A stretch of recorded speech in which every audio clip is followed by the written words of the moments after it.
to the Association postgame. I'm Christian Crosby, joined by my guys, Rudy Gay and Isaiah Thomas. Game 4 of Detroit. Orlando has just concluded, and the #1 Pistons now trail the 8th-seeded Magic 3-1. It's just crazy that I'm saying this top of show. I see you smirking a little bit. This is not what we expected from the 60-win Detroit Pistons team, trailing now 3-1. What is happening? Not at all. It's surprising. It's surprising, especially against a Magic team. But you got to give your respect and your just due to the Orlando Magic for being able to get up 3-1 with against such a good, Detroit Pistons team. Rudy? Yeah, I think this Orlando team was a team that we all thought underachieved.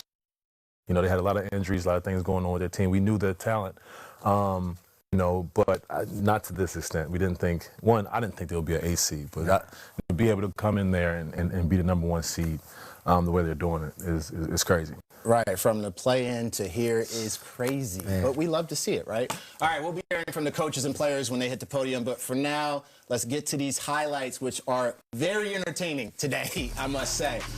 The Magic come into the game with tons of momentum. The Pistons look to even this series at 2 apiece.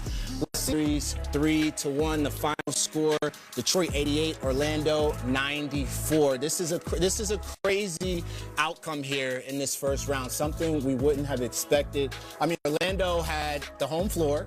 They had 2-1 lead coming into this game. They had the momentum from Game 3, and they absolutely cashed in, as you can see on this board. I mean, it's just, from a player's eye view, what are we looking at right now? Is this more so a Detroit thing, or is Orlando just growing right before our eyes? Like, what is happening here? This just shows how important it is to win at home. Because Orlando stole one in Detroit, and now they came home, and you always have the home court advantage when you have your fans out there. You sleep in your own bed. That's why it's always important to take care of home. Yeah, do you think now, because this has been a team that we've talked about, where it's like they're hot and cold, they're up and down. Do you think after this win, they kind of have proven their identity as a team, the Orlando Magic, or do they still have some work to do? They still got work to do. I think they're they're confident. They're knowing they can beat the Detroit Pistons team. So I don't think they're ahead of themselves, especially going into the locker room after this game. You're going to be hyped about it.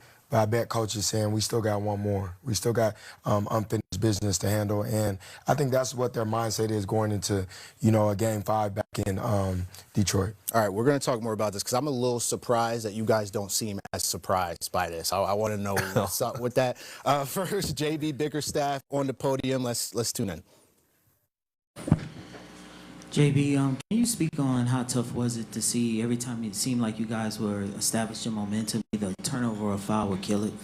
Yeah, it's tough. Obviously I thought we did so many, positive things, but you look up 20 turnovers and give up 16 offensive rebounds. That's going to be hard to overcome. So we've got to be better in those areas, and we know that's what this comes down to. 17 turnovers for Cade in the last 2. Is it kind of like a schematic thing that they're forcing him into turnovers, or how are you seeing it? Yeah, they're sending a lot of bodies to him, and we got to help him by giving him more space so that he has room to operate. Set screens for him, be a little more physical, get the guys off of him. But again, we got to do a better job of taking care of it. And then how are you seeing Stu kind of stretch the floor offensively? And then I believe he had 8 blocks tonight. What are you seeing from him? Yeah, he's doing a great job protecting the rim. Obviously, he creates spacing with his ability to knock down shots. But, again, he's the heart of it, to be able to defend the way that he does, make the interior so tough to score in there. What did you see from Cade tonight? I think he sat the first 3 minutes. What was the process of just figuring out keeping him fresh, but also making sure he could impact the game late? Obviously, we need to have him on the floor. And, with the longer timeouts, they get a more chance to rest. So knowing that there's going to be at least a couple timeouts there, down that 9-minute stretch, he was going to get an opportunity to rest, but still go out and play. JB, I know the message doesn't change for you guys, but what do you think you guys really need to focus on, not just going into Game 5, but ultimately in hopes of turning this series around in you guys' favor? Again, it's the simple things. It's take care of the rebound ball and rebound basketball. It's, again, hard to overcome turning it over. 39 of their 94 points came from our turnovers and their second chance points. We knew coming in that's what this was going to be, and we just got to do a better job of us collectively. It seemed like JD started to kind of get it rolling a little bit more offensively tonight, but what's kind of the challenge in just having him be more effective this series? Again, it's, the bodies that they put in the paint, the amount of people and attention that they're putting on him. Give them credit. But again, we got to make sure we're taking advantage of the opportunities where we can to get him his touches when he is open. Coach, one of the things that seemed to go well for you tonight was with certain challenges for certain calls, they were able to get the overturned. The players would go to you, they'd give the signal, you would go ahead and do it. Walk us through kind of that communication process. Is that something you've worked through throughout the year, or is it just how locked in you guys are? Yeah, I mean, it's, again, trusting the guys that are asking for the challenges, understanding situations. One of them was going to be Cade's third foul, so I thought it was a great opportunity to challenge to prevent him from picking up his third foul. But, we got Will behind there who has a quick trigger, and he sees everything, and he gets us that information quickly. JB, obviously you have a young team in this kind of taking their first steps. How do you, knowing what you know about this team, how do you think they'll respond? I mean, we're going to come out punching. That I promise you. We're not going to lay down for anybody. And, again, you're not looking at, it's one game at home. And that's what your focus is on, is you got to go home and win one game. And that's where our mindset is. JB, does Cade seem frustrated and maybe fatigued here at the end of these games, in your mind? No, I mean, he's out there. He wants to be out there, and we trust him to be out there. And he plays at a high level no matter what. Thank y'all.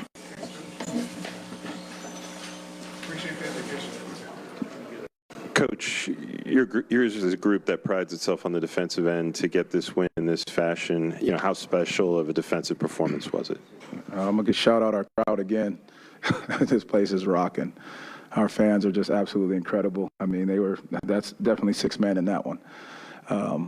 But our defensive effort, our defensive energy, the focus level, I thought we did a great job there. Now, obviously, down the stretch, we got to continue to do a better job of defending without fouling. But our guys did a really good job of not letting the shots impact the way that we guarded. A 3-1 lead now, what does that mean to the group and represent? Nothing. I'm being like, nothing. We've put ourselves in position to try to get 4, but right now it means nothing. We have the advantage, and now we just got to make sure we try to keep that advantage. So was unable to return to the game. Just have you talked to him post game, and how is he doing? Just right calf soreness. So he's. I talked to him a little bit. That's about it. But he's in good spirits right now. Coach, so often the conclusion of playoff games can come down to the impact of your role players, and Jamal Cain really carried a heavy load there at the end.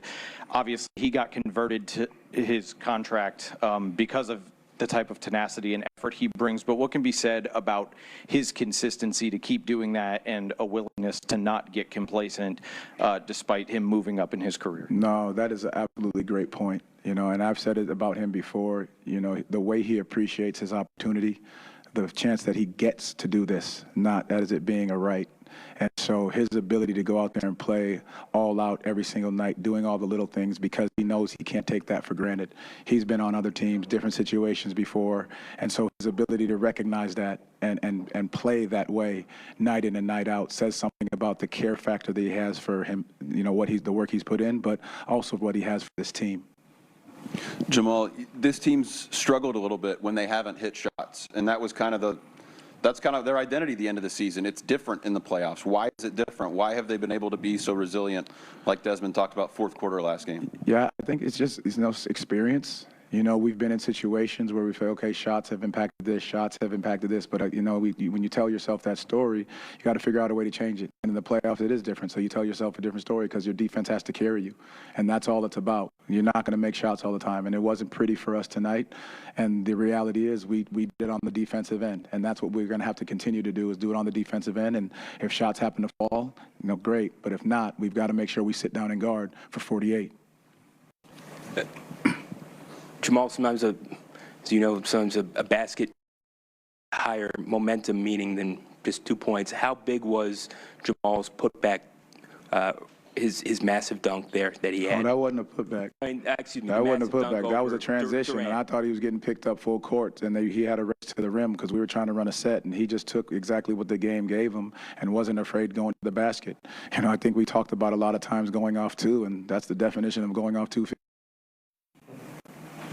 Jamal, I'm curious. Do you plan on giving your team a little history lesson about when the Magic took a 3-1 lead back when T-Mac was playing on the Pistons? Well, that was my statement in the locker room, and I told you I wanted to go in there with that clip of Kobe saying, hey, job's not done, job's not done, but the reality is the job is not done. We've given ourselves a chance and put ourselves in position with a 3-1 lead to go get the fourth, and that's it. You know, so I think that's the reality of it, and this is the focus of saying one game at a time, because that's all you need to do is take care of one game, and you've given yourself a better opportunity and chance going up 3-1, but it's still not done. We know what this team's identity is from the last 2 years, but it felt like this year it was a bit of a struggle to kind of find it, and especially find this level of defense. What seems to have clicked in these 4 games to kind of hit this level and play at this stage? Honestly, it's the playoffs. Like you're not trying to do anything else. You're trying to figure out a way to get the win, and whatever that takes, whatever that means, whoever needs to step up, however we need to play in any given moment, that's what it's about. And that's how the playoffs go. When you get wins, it's because one person steps up, or the team plays all together. There's different variations of when you see runs within the playoffs, and our guys have figured out a way that defense is going to be the calling card no matter what we do on the offensive end. And coming into this series, it was going to be all about containing Cade Cunningham, but forcing him into 17 turnovers over the last 2 games. What does that say about the defensive job that the entire team is doing on Cade? Well, listen, you can't guard Cade Cunningham one-on-one. It takes by committee with him. I mean, I say it over and over again, there is a reason why he is in the MVP candidate running race, but because he's just a tough guard. He plays, big. He plays with poise, and you've got to figure out a way to get into the ball without fouling him. In the fourth quarter, he finds a way to get downhill. He's just picking the game apart as the game goes on. So just our ability to guard with multiple people and different coverages just to keep him guessing. Coach, another double-double for Wendell Carter Jr. Hey, Stu. How tough was it for you guys? It seemed like every time you guys were able to establish some type of momentum on both ends, it seemed like a turnover, foul, offensive rebound would kind of like kill that momentum. Yeah, no. It was a hump we was trying to get over. Every time we was right there, we kept hurting ourselves either with turnovers or unnecessary fouls. So, a lot of that was on us. How are you kind of seeing some of those turnovers that Cade is having? They're sending bodies at him. They're trying to get the ball out of his hand in every way. So, we just have to do a better job, obviously. Just continue to give them outlets and, keep helping them out. And then how are you kind of just going about stretching the floor offensively and then on the defensive end, protecting the rim the way you got? Yeah, just doing whatever I can, to help. With, whatever minutes is given to me, I just go out there and, do my best to try to help the team. Stu, how much of this do you just put on execution? Obviously, the 20 turnovers tonight. And how much is it just Orlando meeting the moment and upping the intensity in these games? We kept talking about it. Not hurting ourselves all over and not committing, stupid fouls. So, we didn't do a good job of that tonight. You guys have had such an incredible season. What are you guys saying to one another in the locker room, and how do you keep your season alive on Wednesday?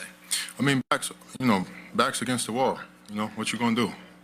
You're gonna fight. You gotta fight to the end. So, let's get back to the crib, protect the crib, and take it one game at a time. The series not over, and we're gonna keep fighting.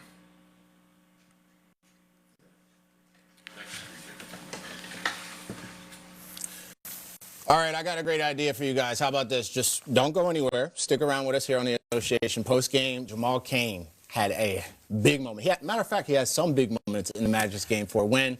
None bigger than this one right here.